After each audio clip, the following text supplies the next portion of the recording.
Well, hey everybody, I'm the Crockett Cooner, and this is the Crockett Coonhound Show, and you've made it to Fireside Chats. It's December the 9th, 2024, guys.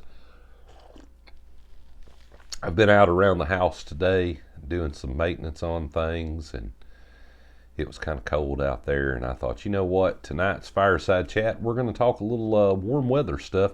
We're going to talk a little fly fishing and how myself and Scooter got into fly fishing, because here in southern Middle Tennessee, when we started years ago, guys, it didn't seem that hardly anyone did it. And as it's gone on through different programs through the TWRA here in the state of Tennessee, we've got some trout and things now, and a lot of people have picked up fly fishing. And that's the purpose of me making this video. I think I've got a lot of followers that would like to try to fly fish. And myself and Scooter, we know, guys, we have people all the time ask us why we fly fish now. So I'm going to kind of tell you guys some stories, tell you how we got started in things. And for those of you that want to start learning how to fly fish, maybe I can help you on the path to do this. Now, myself, guys, and Scooter, for those of you that have followed us for a long time, you know we've known each other since we were kids.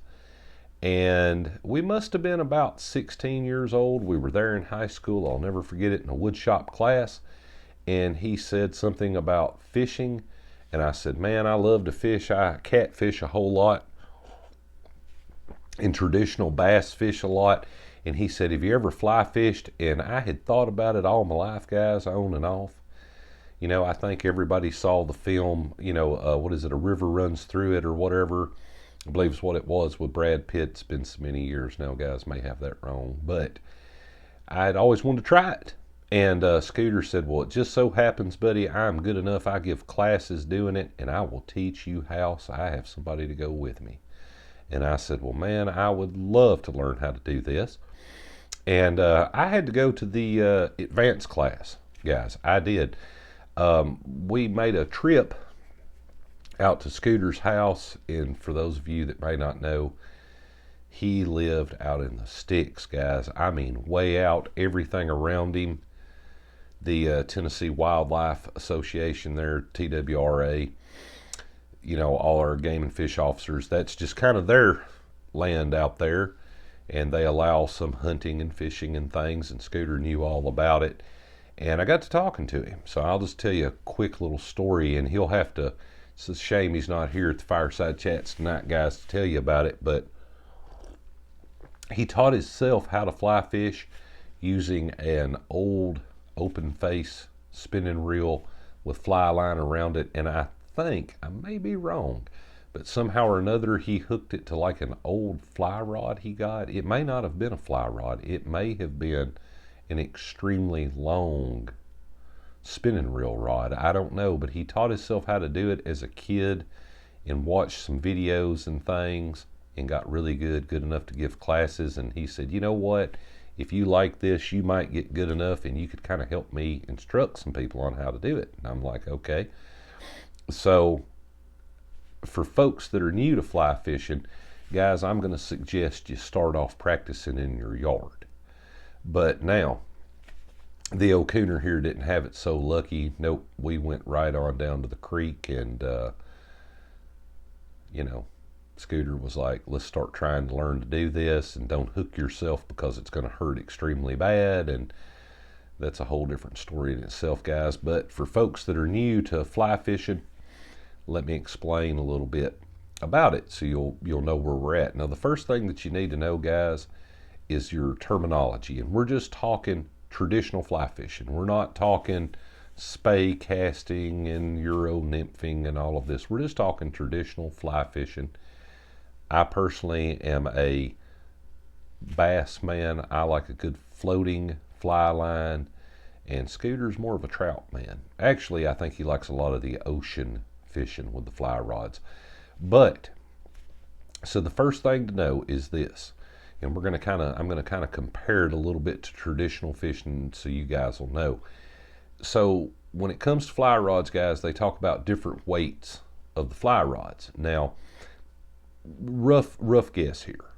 If we're talking something like a 4 to 6 weight, 4, 5, 6 right in there, we're talking smaller fish. We're talking maybe, some small trout. We're talking maybe some small like crappie, bluegill, those types of things. A lot of your smaller fish. Then as we go up 6, 7, 8 weight right in there, we're talking some decent, good 5 pound fish. Now, this is just my opinion. It doesn't make it right. I know there's a lot of other fly fishermen that may disagree. But as we go on and we get on up, 10 weight, 12 weight right in there, we're talking more big fish, like things you would find in the ocean. Now, if you're new to fly fishing, the reason why I suggest starting in your yard with no fly attached, just the line, is so that you can learn to get your cast correct, because fly fishing, guys, is a whole lot about presentation. So let me explain. Where in traditional fishing, think about it. Many times you'll have like a topwater bug, like a hula popper. Well, it kind of looks like a frog, right? Kind of maybe looks like a dragonfly. I don't know. But when you start talking about fly fishing, the key to it is to present the bait in a good way that looks very natural, like an insect, for instance, landing on top of the water. And the patterns and things of the flies, when you start talking about hand tying flies, that's a whole different fireside chat. But many people that don't know about fly fishing, if you just look in some of your local stores and things, you'll see the old topwater popping bugs. They're not hard to miss. Many times, people would take like a good Rapala topwater bait their spring of the year and then tie a fly behind it. Sometimes they would use a floating popper behind it. Sometimes they would use a nymph, which is basically a bait that'll sink, for people that want to know about fly fishing. And anyways, back to it, guys. I would suggest for folks that, are just kind of bass fishermen, but they say, I'd like to try this fly fishing. I've never done it. So first of all, you need to know, I'm going to call it a good 8 weight. 6 to 8 weights, probably what most fly fishermen would need if they're going to bass fish, because that's what I personally like. Scooter likes trout. But, I'm going to say trout. I really wish he was here to talk on this one, guys, but he's not. But as far as bass fishing goes, guys, in our particular area, I like a good floating line. So let's explain a little bit. Let's unpack this a little for folks that don't know. When you see people that fly fish, if you've ever watched videos, you see the line going out through there. And many times you'll see it. It's green, it's yellow looking, it's white. Okay, you'll have line that floats and line that'll kind of sink a little bit, and then some line that's weighted and will drop the end of the line way down. Aha. So let's just hypothetically go through this. You have gone and you have bought a fly rod package. Okay, just a basic one, not nothing really fancy, guys. First thing to know how to do is which end of the fly line you attach to your reel. Okay? Now, sometimes they come with loops that are already made. Sometimes they don't. You have to tie it back there at the reel. And you go to the end, and sometimes there'll be a loop out there at the end of the fly line, and from that you will attach another piece of line, which is tippet material. Okay? Now, guys, that depends. You need, in my opinion, at least 3 foot. I like a good long tippet on mine, but many times when you buy them, one end of the line would be, 12-pound test, 20-pound test, and down at the small end of the line, it could be 4-pound test, okay? So what you want to do is you want to attach your line to your fly line, and that's when we get into knots, okay? And that in itself is another fireside chat, guys. I'm not going to get into that just yet. But you put it on there, you reel it on and things, you get out in the front yard. Now, myself and Scooter, It didn't take him long, guys, teaching me there years ago when we were young after school. How to cast, different types of cast, just not just your standard, roll casting and double hauling the rod and things. And I can get into all that here in just a second, kind of explain myself for folks that don't know. But, if you get out into the yard, here's the key thing to remember, guys, about fly fishing. The difference between fly fishing and traditional fishing is, in traditional fishing, you are throwing the bait. In fly fishing, you're throwing the line. So, if you get out in the yard, you get a hula hoop, you set it out there. You don't even need a bait. You don't need a washer or a bolt or anything tied on the end of your tippet material. Just have your fly line on there, have your tippet material, get you enough length out that you can start casting. And when you do it correctly, you will feel the rod flexing at the top. You'll feel the line starting to drag through the eyelets. You can hear it a lot of times. A lot of times fly fishermen wear the eyelets out on their rods and things. That's a deal there in itself. You want good eyes on a fly rod. But it's not as difficult as many people would think. Here, like I said, in southern Middle Tennessee, some 27 years ago, I cannot count the times, guys, that myself and Scooter would be fly fishing, and people would pull up to a lake and they'd say, "Hey guys, there's no trout in that lake," and we're like, "Well, we're not trout fishing, we're bass fishing."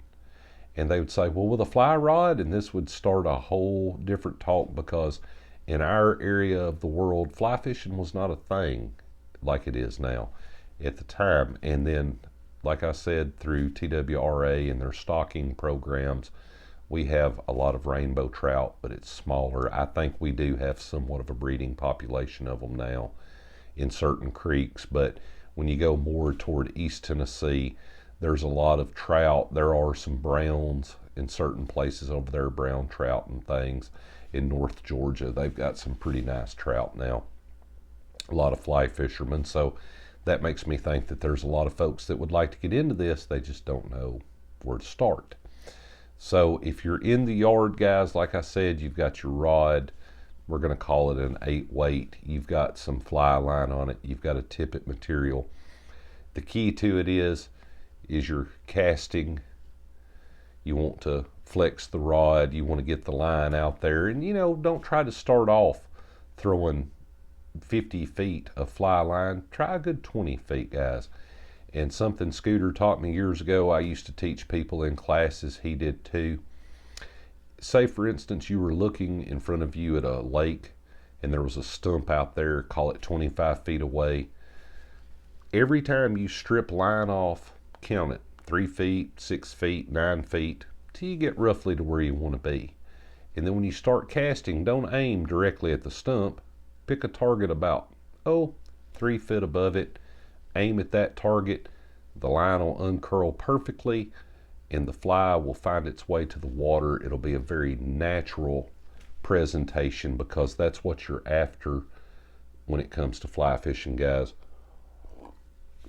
You don't just necessarily want to smack the top of the water like you do with a topwater plug, because, many times when it comes to your fly baits and things, for folks that are kind of looking into this, they may not know, you can find all types of hand-tied flies. I mean, some of them made from deer hair, elk hair, bear hair, ostrich feathers, and they are going to resemble bugs. So something that I've taught a lot of folks, if you're going to hit the water spring of the year, as you're going down through there, you see a little swarm of bugs starting, a hatch of bugs.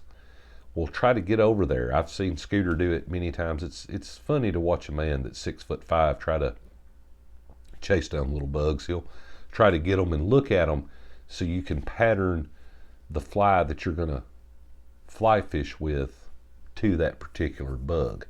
Now, like I said, he's more of a trout man and I'm more of a bass man. So when you have bass that are starting to hit top water, I do like a good popping bug. We would use many times, guys, we would get into some of the smaller topwater ocean popping bugs.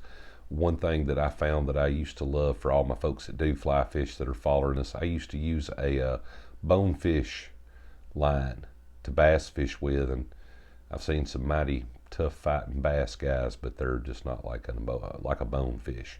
No, they can't whip that line. There's no way you could pick up an engine out of a car with that stuff.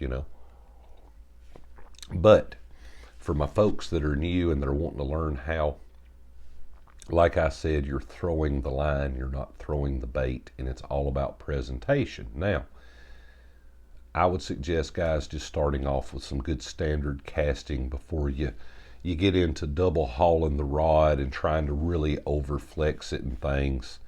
I don't know how much studying you guys have done on it, but once you've practiced there in the yard, then I would suggest a good lake where there's not a lot of interference, because what folks many times don't understand is if you've got 20 feet of line going in front of you, then you will have 20 feet of line going behind you. And one thing that myself and Scooter used to do would kind of, instead of facing and fly fishing, we would turn ourselves sideways, guys, and start watching the line back and forth to completely let it uncurl in the front and then uncurl in the rear, which can be quite a problem if you're really trying to get out there with your line.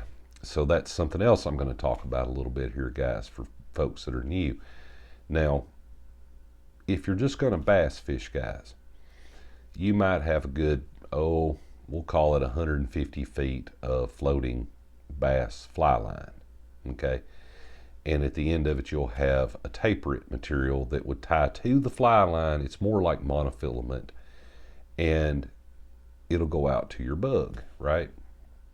But now, if you started getting into, like, say, ocean fly fishing, all right, you'll actually have the monofilament line, the tippet material with your bug. It'll attach to your fly line, and then at the end of the fly line, you'll have backing material. And a lot of times folks see that, they see the different colors, they don't understand. Most of the time, guys, that just gauges something. It could be distance of line, it could be how much line the fish that you have caught has taken out, so how much he ran from you. It can be different sections of the line, because we're talking about bass fishing right now and a floating fly line that will literally float on the water. But when you start talking subsurface and weight forward lines that sink in things, that's a bit different. You may want to kind of be able to gauge how much of the weighted line you have out in front of you, to make the perfect cast and things. And there's lots of other things, but there's something I definitely want to touch on, because for folks that have watched it, they may not know. Now, I have a little story on this. Throughout the years, myself and Scooter, he's given me his old equipment, and I have bought equipment, and throughout the years, we've got some really nice things. But at one time, Scooter had a pair of chest waders that were these old OD green chest waders. And here in southern Middle Tennessee, we have all of our game and fish officers at one time had the OD green, and there would be no telling how many times we were parked on the side of the road and walking down to a creek there or something to do a little trout fishing. Scooter liked his trout, and we would have somebody pull in and they'd say, are you guys with Game and Fish? And we would have to explain that we're not. We were down there fly fishing. They would see us waders and those types of things. So for folks that are trying to begin to learn to fly fish, it could be that your area is similar to ours. People have that misconception that you can only catch trout with a fly rod. You can catch about any kind of fish with them. You can even ocean fish. You just need a big enough rod and the right system there, the right line, the right rod, the right reel and things in order to do it. And of course, the right size hooks. If you have a fish as long as your arm, well, you're going to need a bigger hook on the fly. But as it goes on, guys, I'm going to give some more things. Now, in times past, I've touched a little bit on fly fishing. I kind of show you guys. I was out there showing my main man Dave a little fly fishing. But like I said, Scooter taught me how to do this, and he taught himself how when he was younger.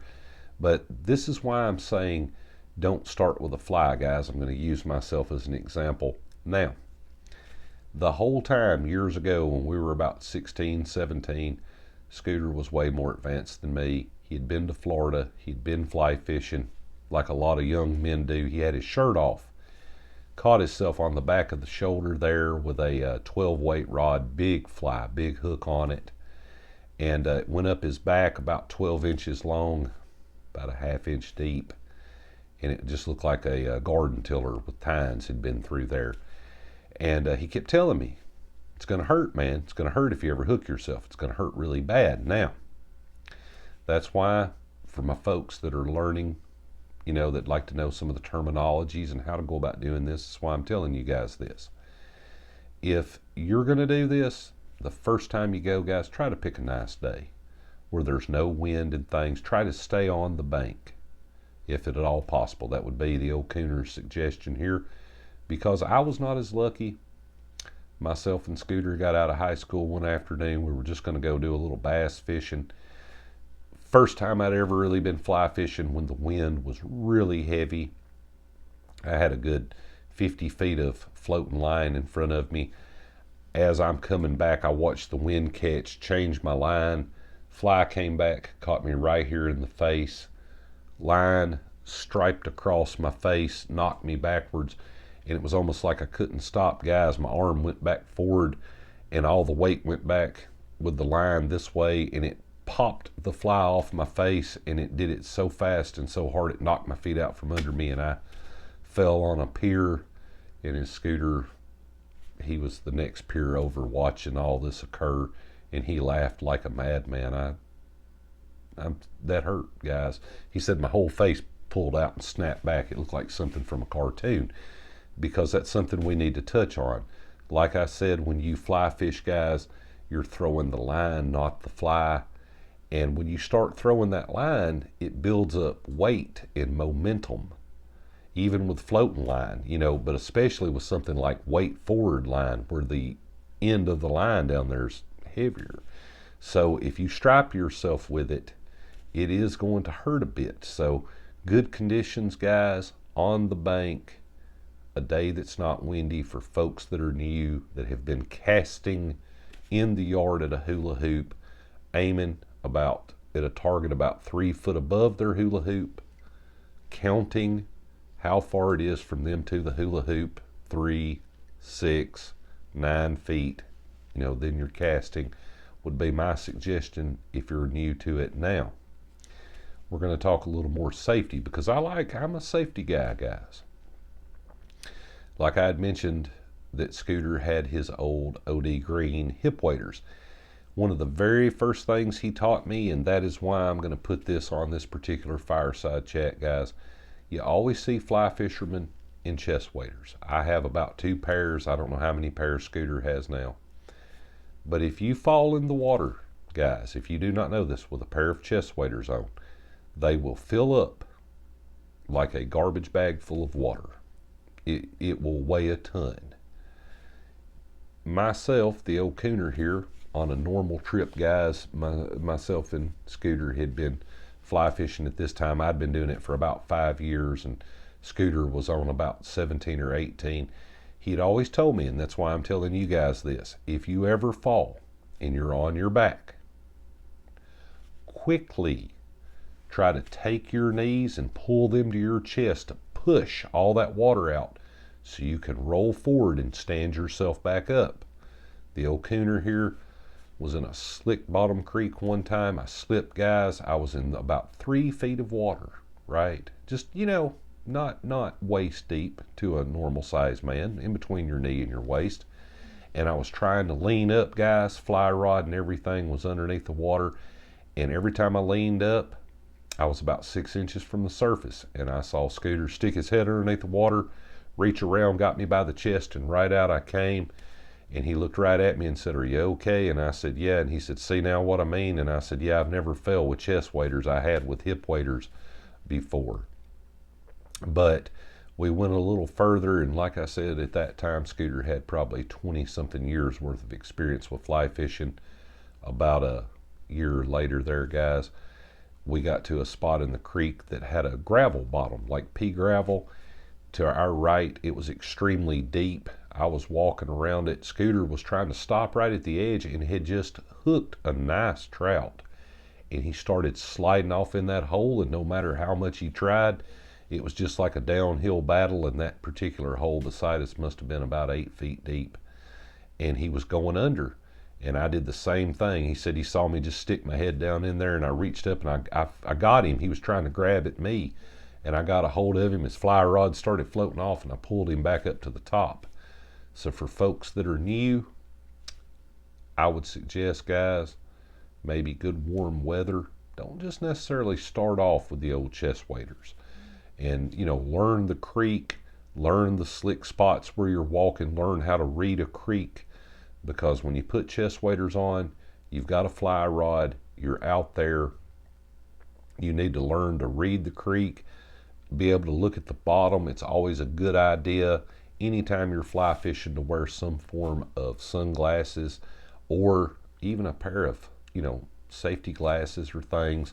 I would suggest that for anybody that is new, because I would like for all of you folks to get out, experience the outdoors. If you have, in fact, ever thought, could I fly fish? I'm going to say, yes, you can. Go up to one of your box stores, get online. You can buy cheap fly fishing systems to start off with. We're talking maybe 40, 50 bucks. You can tie it on. You can get out there in the yard, get you an old $2 or $3 hula hoop or a box or anything, guys. Try to cast into it there into the yard. And the other great thing about fly fishing that you don't hear a lot of fly fishermen mention, for those of you that are traditional fishermen, there's nothing quite like the thrill of hooking, say, something like a 5-pound bass or something from the ocean, something big, a big stripe or something. For all my folks up north, a big pike or a muskie or something. Nothing quite like that sensation, big catfish. But if you are new to fly fishing, guys, I'll tell you what do. If you just want to see, maybe you haven't even casted yet, tie your fly on the end, go find you a body of water. Well, there's just some small hand-sized fish, perch, brim, anything. And just put you a fly in there and dip it in on top of them, because you'll have a good 8 feet of rod out there. Just dip it in and let them bite it and set the hook and just pull back, and a fish that's the size of your hand will feel like a whale. And, that's another thing. People get very excited when they do this, that first, when you catch something. And that's part of the reason why Scooter is a trout man. For folks that have ever caught rainbow trout, we have those now in our area. And like I said, a few browns in certain areas. Boy, they really fight and pull. It's a lot of fun to catch them, and then we just usually release them and go on. But for my folks that are new that want to fly fish, I kind of hope that information will help you guys. And the old Cooner here is thinking warm weather ahead, because here in December in Middle Tennessee it is cold. But in our much younger days, myself and Scooter, as kids, when we were closed for the weather in Middle Tennessee, there'd be snow knee deep. We'd find ourselves going up a creek trying to look for the trout. And we'd be going subsurface with our flies, which is something I need to mention. If you don't know, guys, I've been talking a lot of bass fishing, so top water, but you can go subsurface with your flies as far as bass fishing and things go. That's where we get into more of our nymphs and those types of things, woolly boogers and all of that. Knowing the terminology when you fly fish, guys, to know what people are talking about helps. And sometimes just something as simple as going to some of the major pages, Cabela's, right? And looking at the flies and reading the names of them. And then if you hear somebody say, well, I was throwing a midge or a woolly booger or whatever, you'll know what they're talking about. If they're talking about, floating line or tippet material, you'll know what they're talking about, because when you attach your tippet material to your fly line, well, then we get into all different types of knots that you can tie: square knots, nailer knots, cinch knots. I mean, there's the possibilities there are endless, guys. That's a whole different fireside chat. That's actually, I probably need to be editing the video to where you can see me tie them and things, so you'll understand how.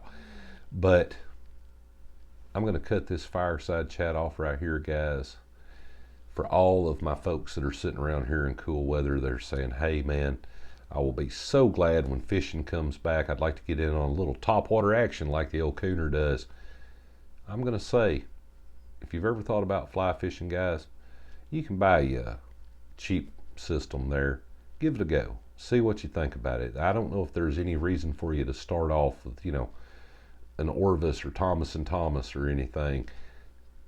But, just something smaller, something cheaper, I believe Zepco does make some cheap systems on fly rods. I know they make good products. That's not what I'm saying, but they make some cheaper systems that you can buy. Go out this spring, go out this early summer when the bass start hitting top water, and give it a go on the fly rod. Come back here to this fireside chat, guys. Put it down there below. Tell me and Scooter what you found out there in Mother Nature, and definitely what you found out about fly rods. But I say it all the time, guys. Stay safe on the water, stay safe in the woods, and stay tuned here at the Crockett Coonhound Show. And myself and Scooter will have you guys another video dropping shortly. You guys have a great day.